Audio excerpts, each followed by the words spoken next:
بسم اللہ الرحمن الرحیم۔ میں ہوں بشار صدیق۔ ہم اپنی خبر کی طرف بڑھتے ہیں۔ شیر افضل مروت کا مریم نواز پر اپنے قتل کی منصوبہ بندی کا الزام۔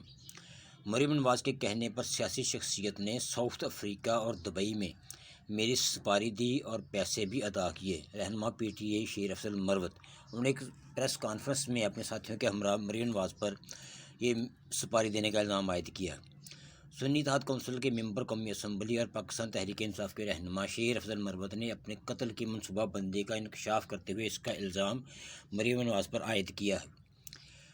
پارلیمنٹ ہاؤس کے باہر میڈیا سے گفتگو کرتے ہوئے شیر افضل مروت نے کہا کہ سیاسی شخصیت نے میرے قتل کی منصوبہ بندی بنائی ہے اور مجھے بھارتی شہری افضل جندل کے ذریعے قتل کروایا جا سکتا ہے۔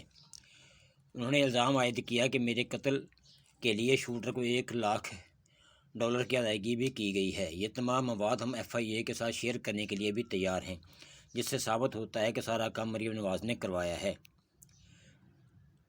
شیر افضل مروت نے کہا کہ رات کو اپوزیشن لیڈر عمر ایوب سے ساری بات ڈسکس کر لی ہے۔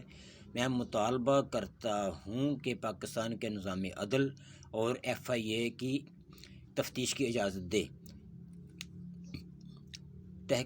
کیونکہ میں اور میرا خاندان ہمیشہ سے قبائلی دشمنیوں کا شکار رہا ہے اور ہمارے یہاں کوئی بھی طبی موت نہیں مرا۔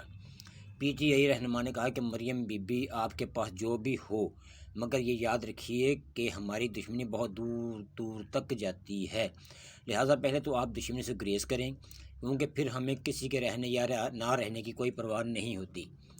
انہوں نے کہا کہ پاکستان کی ایک سیاسی شخصیت نے ساؤتھ افریقہ اور دبئی میں میری سپاری دی، یہ کام انڈیا کے ذریعے کروایا گیا۔ ہم یہ سارے شواہد FIA کو دیں گے اور ثابت کریں گے کہ سب کچھ مریم نواز کے کہنے پر کیا گیا۔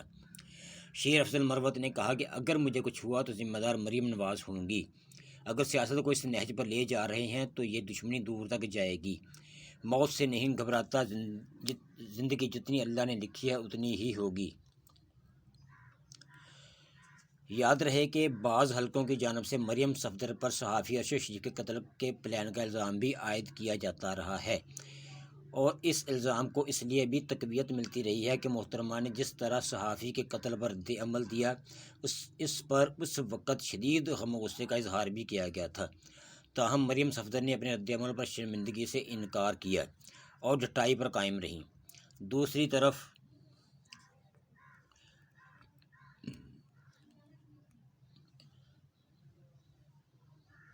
ان کا یہ بیان، جس میں انہوں نے کہا تھا کہ PTI کے نوجوان رویہ تبدیل کر لیں تو وہ بھی اپنا رویہ تبدیل کر لیں گی، یہ بیان بھی ان کے سخت رویے اور مزاج کا عکاس ہے۔